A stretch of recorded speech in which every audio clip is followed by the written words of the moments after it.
हाँ, स्टार्ट करते हैं आज। एक है उक्ति है और किसी के उजल बूंद आकाश की, पड़ी गई भूमि विकार, माटी मिल भई कीच सो, बिन संगति बौछार। ये कह रहा है कि आकाश से जब बरसात होती है और वो बूंद जो आकाश से चलती है तो एकदम स्वच्छ होती है, क्योंकि बादल जो समुद्र से आकाश में जाता है और उससे जो बूंद चलती है वो एकदम स्वच्छ होती है, साफ़ सुथरी होती है। और वो जो आकाश से चलती है लेकिन पड़ी गई भूमि विकार, ज़मीन पर जब वो गिरती है तो कहाँ गिरेगी? समुद्र में गिर गई तो समुद्र बन गई। और कहा जाता है कि कीचड़ में गिर गई तो कीचड़ बन गई, नाला में गिर गई तो नाला बन गई, गंगा में गिर गया तो गंगा बन। बूंद एक ही थी लेकिन उसका परिवर्तन अलग अलग हो गया। और यहाँ तक तो कहा गया कि एक स्वाति नक्षत्र का पानी है, जो पपीहा उसको स्वाति नक्षत्र का भी पानी पीता। और एक विशेष नक्षत्र स्वाति क्या है कि जो सीप में मोती होती है, वो किसी विशेष नक्षत्र का जल उसके जब मुख में जाता है तो मोती का काम मोती में परिवर्तित हो जाता है, तो बूंद ही मोती में परिवर्तित हो गई। तो जो भी है, इसका साफ मतलब ये है कि आप यदि साफ सुथरे स्वच्छ सुंदर हो, आपकी विचार बहुत अच्छे हैं, पॉजिटिव हैं, सकारात्मक हैं, प्रोग्रेसिव हैं, तो आप यदि हो तो पहले से ही हो, तो फिर ये चीज़ें जब आकाश से जो बूंद चलती है तो इसी तरह से आप हो। आप जब संसार में घूमते हो तो आपके सब तरह के लोग मिलते हैं, कुछ नकारात्मक, कुछ अति नकारात्मक, कुछ एकदम चिंता में ग्रस्त, कुछ अति चिंता में ग्रस्त, कुछ झगड़ालू, कुछ बेबात का बात बतंगड़ बनाने वाले, कुछ बात को खोज खोज के झगड़ा करने वाले, या कुछ झगड़ा क्रिएट होता है उसको भी शांति से बाहर निकाल देने वाले, समय को काट जाने वाले, तमाम तरह के लोग होते हैं। तो इन तमाम तरह के लोगों के जब आप संपर्क में आते हैं, जैसे बूंद जो है मिट्टी के संपर्क में आ गया, कीचड़ के संपर्क में आ गया, गुलाब के फूल में गिरा तो उसकी सुंदरता को बढ़ा दिया, गंदी नाली में गिरा तो नाली का जल बन गया, और वही गंगा में गिरा तो गंगा बन गया। तो कहाँ गिर रहा है वो बूंद एक ही थी लेकिन गिरने की पोजीशन क्या थी? इसी तरह से आप जब जीवन में, इस दुनिया में, इस संसार में एक ह्यूमन सोसाइटी प्राणी है, मानव जीवन है, तो आप जब घूमते हैं तो लोगों के बीच तो आप बात किए बगैर नहीं रह सकते। कहें कि दुनिया में मौन व्रत यदि करना हो तो बहुत कठिन है मौन व्रत। हम और जो मौन व्रत साध लेता है तो उसकी तो बात ही कुछ और है। तो आप जो है लोगों के बीच जब जाते हैं, लोगों के बीच जब संपर्क में होते हैं, तो इसी बूंद की तरह से आप पर प्रभाव पड़ता है कि उजल बूंद आकाश की, पड़ गई भूमि विकार, माटी मिल भई कीच सो। मिट्टी से मिल जाती है तो कीचड़ बन जाती है।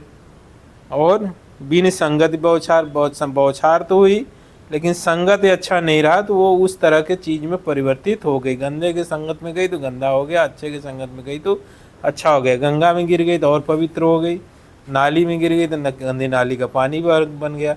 तो ये आपकी स्थिति, आप बहुत अच्छे हो लेकिन आप अपने संपर्कों को कैसा रखे हो? आप जो अपनी आँखों से, अपनी कानों से सुनते हो, देखते हो, तो वो कैसा देखते हो, क्या सुनते हो, यही आपको निर्मित करता है कि आप कैसे होगे। कीचड़ वाली स्थिति में पहुंच जाएंगे या पवित्रता वाली स्थिति में पहुंच जाएंगे, निर्मल स्थिति में पहुंच जाएंगे, सफलता की स्थिति में पहुंच जाएंगे या असफलता की स्थिति में पहुंच जाएंगे।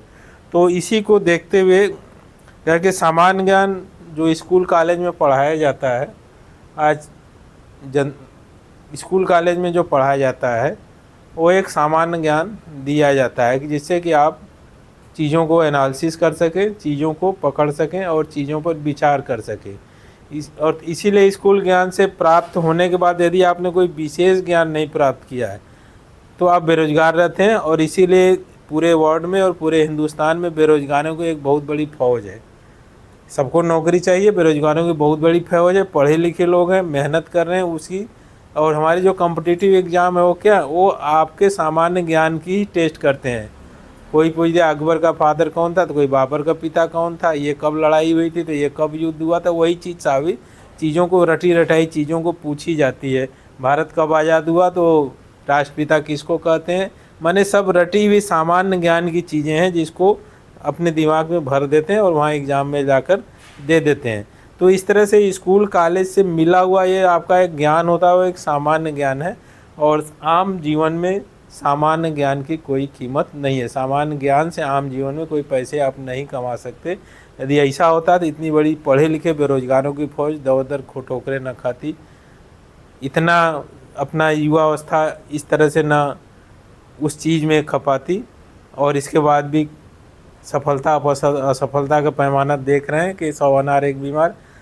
तो इस तरह से अगर आप स्कूल कॉलेज से निकले और आपके पास सामान्य ज्ञान है, और सामान्य ज्ञान होगा ही, आप हाई स्कूल इंटर ग्रेजुएशन किए तो आपको सामान्य ज्ञान, लेकिन आप जब एक विशिष्ट ज्ञान लेते हैं तभी आप सफलता की राह पर आगे की तरफ बढ़ते हैं। विशिष्ट ज्ञान का मतलब है जैसे है कि एक डॉक्टर का क्या एक विशिष्ट ज्ञान है, वो विशेष तरह का ज्ञान लेता है तो वो डॉक्टर बन जाता है, पैसे कमाता है, जीवन में उसको सफलता मिलती है तो लोग इज्जत करते हैं।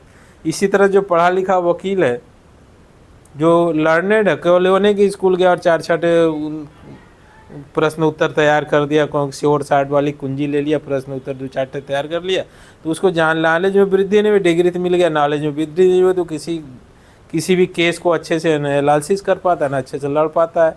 और स्थिति ये होती है कि मजिस्ट्रेट के सामने और डैश पर वो अच्छे से बोल भी नहीं पाता है।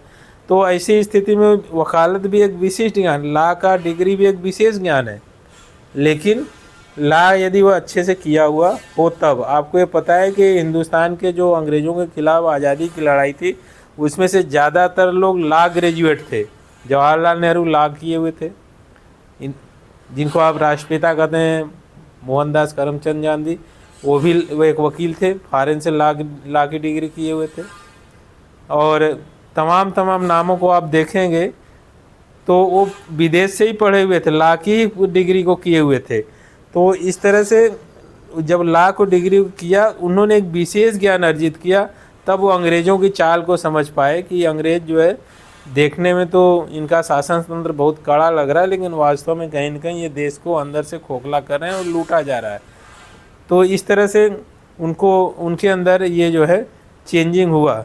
तो सामान्य ज्ञान से आप विशेष ज्ञान की तरफ नहीं बढ़ते हैं तो आप अपने जीवन में सफलता की तरफ नहीं बढ़ पाएंगे। जितने भी हैं आप, माइक्रोसॉफ्ट का बिल गेट्स बोलते हैं, बिल गेट्स कहें तो कॉलेज से ड्रॉप आउट था, लेकिन ऐसा नहीं कि ड्रॉप आउट होने के बाद उसने पढ़ाई नहीं की, उसने स्कूल कॉलेज के बच्चों से ज़्यादा मेहनत की और अपने चॉइस की दिशा में मेहनत किया, जिससे कि उसका एम पता था हमें ये करना, उस दिशा में उसने मेहनत किया। एडिसन को कहते हैं कि 4 तक पढ़ा था, लेकिन इतने बड़े रिसर्च क्यों किया? तो 4 तक पढ़ने के बाद यदि स्कूल छोड़ दिया तो इसका मतलब नहीं कि वो घर बैठ गया और सब रिसर्च कर लिया। उसने रिसर्च किया, उसने पढ़ाई को जारी रखा, उसने ज्ञान को जारी रखा, विशेष ज्ञान को लेना जारी रखा, उसकी प्रक्रिया और प्रयास में लगा रहा और वो अपने जीवन में सफल हो गया। तो इस तरह से स्कूल से कोई विशेष ज्ञान लेकर आगे बढ़ा हो या कोई स्कूल का ड्रॉप आउट हो, वो भी आगे बढ़ गया हो, सफल हो गया, तो दोनों में एक चीज़ कॉमन है कि दोनों एक विशेष ज्ञान, विशिष्ट ज्ञान के लिए प्रयास करते हैं और एक सपने को लेकर और अपने उस सपने को प्राप्त करने के जो विशिष्ट ज्ञान चाहिए उसकी तरफ प्रयास करते हैं और उस पर काम करते हैं, वो मेहनत करते हैं और इस तरह से वो अपने जीवन में सफल होते हैं। यहाँ आज की स्थिति में क्या हो रहा है कि कोई लड़का ग्रेजुएट कर लिया तो उसको लगता है, या पीजी कर लिया, पोस्ट ग्रेजुएट कर लिया, तो उसको लगता है कि अब तो मैं सबसे बड़ा ज्ञानी हो गया, मेरा ज्ञान का, पढ़ाई का सारा काम ख़त्म हो गया, अब मुझे नहीं पढ़ना है, अब तो मैंने पढ़ लिया, अब सरकार का काम है नौकरी देना, सरकार का काम है मेरी जिम्मेदारी उठाना। ये तो उसी तरह से हुआ कि एक घर का जो बच्चा वो था जो पढ़ा लिखा नहीं था, अपना जो भी था परिवार को चलाता था मेहनत करके, और एक दूसरा था जो बहुत पढ़ लिख लिया था, तो उसने ये दिया कि हम बहुत पढ़ लिए, अब सरकार की जिम्मेदारी है, परिवार की और समाज की जिम्मेदारी कि हमें नौकरी दे और हमें काम दे। एक मैंने एक स्टोरी पढ़ी थी कि उसके 4 बेटे थे, 4 बेटे में से एक डॉक्टरेट किया था, एक एमए किया था और एक जो है अभी जो है वो भी साइंस से ग्रेजुएट था, किया था, और एक लड़का उसका था जो हाई स्कूल फेल था, हाई स्कूल पढ़ाई नहीं, हाई स्कूल ड्रॉप आउट हो गया था। तो एक दूसरे स्ट्रेंजर आए, माने अतिथि आए उसके घर, तो कहे भाई बच्चे कौन है, 4 बच्चे क्या क्या करते हैं, तो बड़े गर्व से बताए मेरा लड़का डॉक्टरेट है, एक लड़का एमए किया और एक लड़का तो एमएससी किया हुआ है, और एक छोटा वाला का है वो कुछ नहीं करता, वो तो हाई स्कूल फेल है, हाई स्कूल के बाद वो पढ़ा ही नहीं। तो उसने कहा कि तुम ऐसा क्यों नहीं करते कि नालायक लड़के को घर से बाहर निकाल दो। जब तुम्हारे सब बच्चे इतने अच्छे पढ़ लिख रहे हैं तो एक नालायक को घर में क्यों रहे, इसको घर से बाहर निकालो। ज्ञानियों के बीच में अज्ञानी क्या करेगा। तो क्या उसको घर से निकाल देंगे तो घर का खर्चा कौन चलाएगा, वही तो घर का सारा खर्चा चला रहा है। तो इसका मतलब क्या है कि आप यदि कोई सामान्य ज्ञान स्कूल कॉलेज से लेकर के आप कर रहे हैं और आप सोचें कि आपको कोई पैसे कमाने में योग्यता मिल जाएगी, तो वो नहीं होगी। तो स्कूल कॉलेज की शिक्षा आपको एनालिसिस करने की क्षमता देती है, चीज़ों को परखने की क्षमता देती है, विचार करने की क्षमता देती है। लेकिन असली पढ़ाई तो आपको ग्रेजुएशन के बाद ही शुरू होती है, जब आपकी कॉलेज समाप्त होती है। कॉलेज में एक स्कूल में एक होता है, जब आप कॉलेज छोड़ते हैं तो एक दीक्षांत समारोह होता है। दीक्षांत समारोह का मतलब अब यहाँ से तुम्हारा दीक्षा खत्म होती है, लेकिन तुम्हारी पढ़ाई नहीं खत्म हुई। अब आगे तुम खुद पढ़ो, क्योंकि अब तुम्हारे अंदर इतना विचार करने की क्षमता आ गई है कि तुम आगे क्या करना है, क्या पढ़ना है, तुम चॉइस कर सकते थे। जब तक बेटा जो होता है छोटा, जब स्कूल कॉलेज दीक्षांत समारोह कर रहे हैं, जैसे बेटा छोटा होता है तो उंगली पकड़ के चलाते हैं, बड़ा हुआ तो उसको नहीं उंगली पकड़ के चलाई जाती। इसी तरह स्कूल कॉलेज आपको दीक्षांत समारोह करके आपको टोपी पहना के मेडल देकर या डिग्री देकर विदा किए। तो उन्होंने ये नहीं कहा कि अब तुम्हारी पढ़ाई समाप्त हो गई, अब तो तुम जो है समाज की और सरकार की जिम्मेदारी है तुम्हें नौकरी देने की। नहीं, उन्होंने कहा कि अब मैं तुम्हें इतना योग्य बना लिया कि तुम एनालिसिस करने लायक हो गए, तुम विचार करने लायक हो गए, अब तुम किसी चीज़ की अच्छी और ख़राब की परख करने लायक हो गए और इस चीज़ का भी विचार करने लायक हो गए कि हमारी क्षमता क्या और हम किस दिशा में जा सकते हैं। तो इस चीज़ को ध्यान में रखते हुए अब असली पढ़ाई तुम्हारी खुद के स्तर से खुद द्वारा शुरू की जाएगी। दीक्षांत यहाँ से तुम्हारी दीक्षा समाप्त की जाती है, शिक्षा समाप्त की जाती है, लेकिन अगली शिक्षा तुम्हें खुद ही अपने लिए करनी है। ये स्कूल कॉलेज की दीक्षांत समारोह का मतलब होता है। Continuity win the race. इसको तो स्कूल कॉलेज से आपने पढ़ाई छोड़ दिया, अब इसके बाद आप ड्रॉप आउट हो गए, स्कूल छोड़ दिया, किताबें बंद हो गई, अब घर में बैठ गए, अब आपने कंटिन्यूटी पढ़ाई का बंद कर दिया, नया कुछ सीखना बंद कर दिया। नौकरी भी खोज रहे तो क्या करें, वही जो पुराना सीखे पढ़े हो उसी को रिवाइज करो, उसी को दिमाग में ठूस करके अपने दिमाग के मेमोरी पावर को बढ़ा रहे, कोई नया नहीं सीख रहे। हमने पढ़ा था कि अकबर क्या था, सल्तनत काल से सब पढ़ लिया, उसकी सामान्य ज्ञान तो मेरे पास है, कहाँ क्या था। अब उसकी डेट टाइम घटना सब याद करने से आपकी क्वालिटी में कोई वृद्धि नहीं बनी। हाँ, हो सकता है कि उस नौकरी के लिए आप जो एग्ज़ाम देने चाहें तो उसमें वो प्रश्न पूछे जाते हैं, तो आपका किस्मत अच्छा है तो वो चीज़ आपको मिल जाए। लेकिन जो है कंटिन्यूटी विन द रेस, अगर आप कंटिन्यू अपने जीवन में रहते हैं, अपने लक्ष्य के प्रति और अपने शिक्षा के प्रति, अपने ज्ञान के प्रति और अपने सपने के प्रति कंटिन्यू रहते हैं, तो भगवान उसी को रास्ता देता है जो अपने लक्ष्य के प्रति दृढ़ है, जो अपने काम में लगा हुआ है, भगवान उसी को रास्ता देता है। आलसी के लिए सुबह भी सूरज का उगना भी आलसी के लिए ज़रूरी नहीं है। सूरज उगे या न हुए, आलसी 8 बजे तक सोएगा ही। लेकिन जो आलसी नहीं है, जो कर्तव्यशील है, वो 4 बजे 5 बजे ही उठ जाएगा और सूरज के उगने से पहले ही उसने नियम बना लिया कि हमें उठना है। सूरज के उगने का नियम भी है तो उसके अपने उठने का भी नियम है। लेकिन आलसी के अपने उठने का नियम कोई नहीं है, उसको जब मर्जी होगा तो उठेगा, जब मर्जी हो जाए तो सो जाएगा। तो इस तरह से कंटिन्यूटी विन द रेस, एक छोटी सी कहानी आपको पढ़ाई जाती है कछुआ और खरगोश वाली, और हम समझते हैं कि हर स्टूडेंट को पढ़ाई जाती है और लगभग हर लोग जानते हैं, लेकिन इसको एक छोटी सी कहानी समझ करके हम छोड़ देते हैं। लेकिन इस छोटी सी कहानी में सफलता का कितना बड़ा राज छिपा हुआ, आप इससे सोचो कि कंटिन्यूटी विन द रेस। ये पूरी कहानी का मतलब है कि एक कछुआ है और एक खरगोश है। खरगोश और कछुआ में इस बात के लिए कंपटीशन होता है कि सामने वाले जो तालाब पर, जो यहाँ से 5 किलोमीटर दूर है, कौन पहले पहुँच जाएगा वही विजेता हो गया। क्योंकि कछुआ और खरगोश में दोस्ती तो थी, लेकिन एक कछुए में खरगोश में अहम था कि तुम बहुत धीमे धीमे चलते हो और तुम्हारे चाल में कोई दम नहीं है, मैं देखो कितना तेज़ दौड़ता हूँ। और वास्तव में कहेंगे खरगोश की चाल तो बहुत ही तेज़ होती है, कुत्ता भी उसको दौड़ा के नहीं पकड़ पाता, खरगोश इतना तेज़ दौड़ता है, बहुत छोटा सा प्राणी है। तो लेकिन कछुए को लगा कि नहीं, देखते हैं, उसने उसके चैलेंज को स्वीकार किया। कैसे पता लगेगा, तो कछुए ने कहा तुम यदि ज़्यादा तेज़ दौड़ते हो हमसे तो ऐसा है कि यहाँ से 5 किलोमीटर दूर जो तालाब है वहाँ तक जाना है यहाँ से, तो कल सुबह रेस को शुरू करते हैं। तो सुबह 7 बजे शुरू करेंगे, जो पहले पहुँच जाएगा वहाँ पहुँचेगा। तो कछुआ तेज़ तो था लेकिन आलसी था, उसने कहा ठीक है 7 बजे तुम शुरू करना, हम तुम्हारे साथ क्यों शुरू करेंगे, हम आएंगे थोड़ा बाद में शुरू करेंगे, तुम्हें तो वहाँ तक पहुँचने में 4 घंटे लगेंगे, 1 किलोमीटर कछुआ को 1 घंटे लग जाएगा, 5 किलोमीटर जाने में 5 घंटे लगेगा, हमारे लिए तो 5 किलोमीटर 10 मिनट का टाइम है, तुम अपना 7 बजे शुरू करना, जब मैं आऊँगा तब शुरू करूँगा। तो कछुआ तो 7 बजे अपना तय समय पर अपना रेस शुरू कर दिया। खरगोश आया 11 बजे, सो के उठ करके नहा धो के अपना आया, तो देखा कछुआ नहीं, तो उसने कहा कि हो सकता है खरगोश गया, तो उसने रेस लगाया तो छोड़ा कि थोड़ा सा धूप तेज़ लग रही है, थोड़ा सा पेड़ आधे दूर गया, तो पेड़ के नीचे वो थोड़ा रेस्ट करने लगा, और उसको थोड़ी सी आलस भी आ गई, आलस तो था ही, उस सो लिया, और जब उठा तो 12 की जगह 2 बज गया था, और तो फिर दौड़ लगे तो वहाँ कछुआ पहले से पहुँच चुका था। तो यहाँ पर ये कहने का मतलब कछुआ कंटिन्यू था अपने जीवन में, उसने रेस शुरू किया तो उसको अपने लक्ष्य का पता था, वो कंटिन्यू अपने काम में लगा रहा है, जबकि खरगोश में यहाँ आलसपन था और कंटिन्यू भी नहीं था। तो कंटिन्यूटी विन द रेस, ये चीज़ कही जाती है कि अखंडता की कमी ज़बरदस्त योग्यता को भी हरा देती है। अखंडता की कमी, कंटिन्यूटी की कमी आपकी ज़बरदस्त योग्यता को भी हरा देती है। कछुआ में योग्यता नहीं थी तेज चलने की, लेकिन कछुआ में कंटिन्यूटी थी, जबकि खरगोश में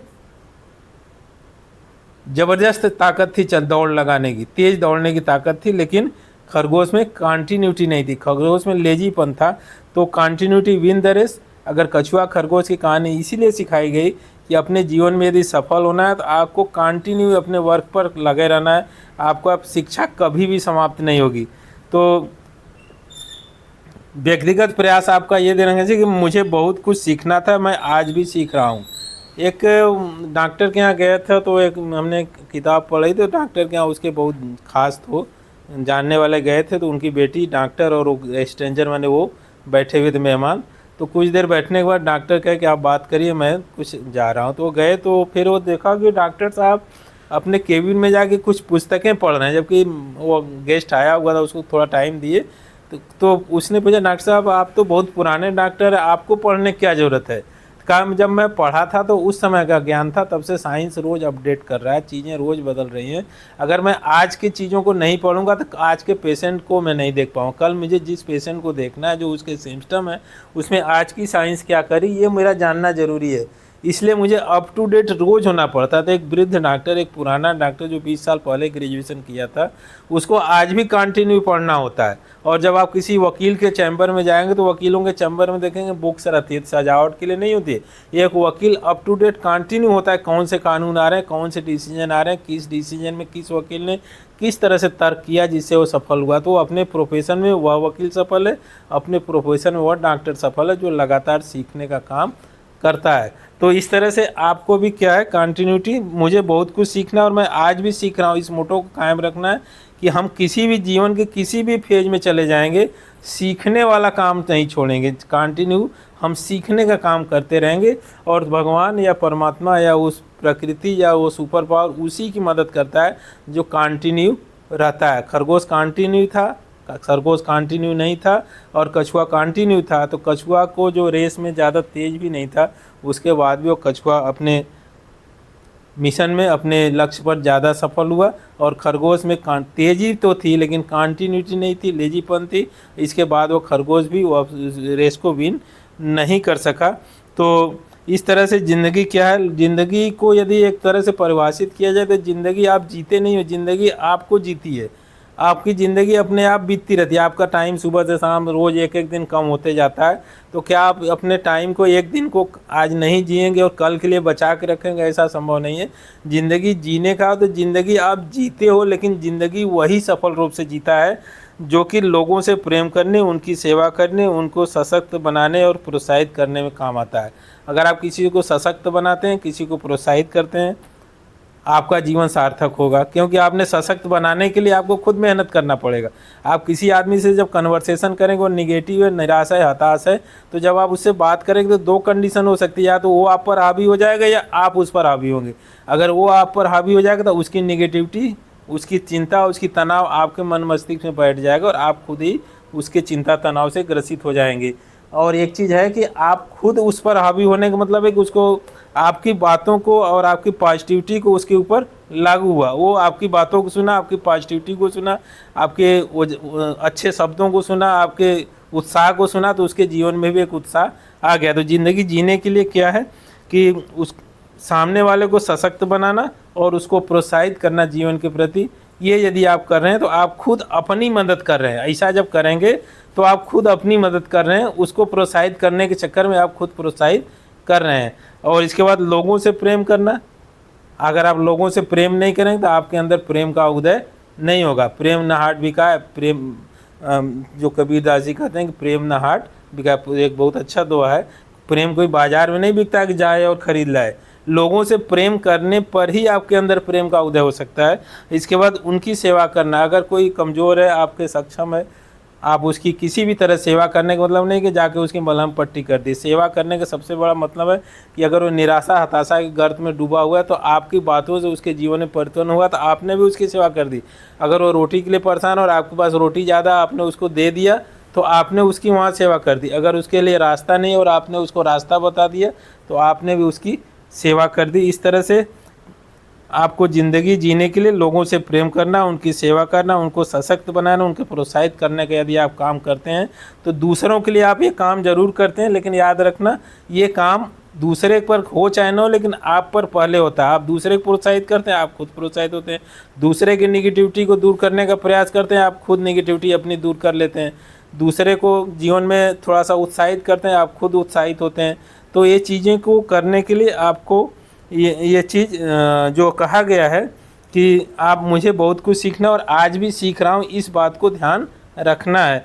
तो इस तरह से आप जो आकाश से गिरे उजली बूंद थी, बूंद उजली थी, आप एक स्वच्छ थे, निर्मल थे। और इस ज़मीन पर गिरने के बाद लोग तरह तरह की परिस्थितियों में और तरह तरह की पोजीशन में होते हैं और उनके साथ साथ वो तरह तरह की मानसिक स्थिति और अवस्था में होते हैं।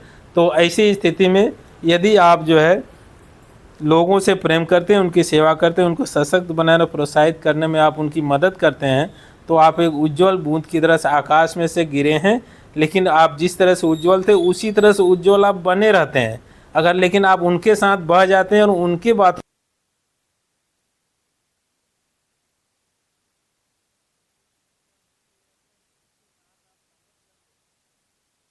के जीवन में कोई प्रोत्साहन या कोई गुणात्मक परिवर्तन नहीं कर पाते हैं अपने वो वाणी से, अपने शब्दों से या अपने कर्मों से, तो इस तरह से वो अपनी गंदगी आप पर दे जाएंगे और आप उससे परेशान हो जाएंगे। तो आप उजले थे, आकाश से आए थे, स्वच्छ थे और आपको इस धरा में, इस मेले में, मानवीय मेले में रहना है।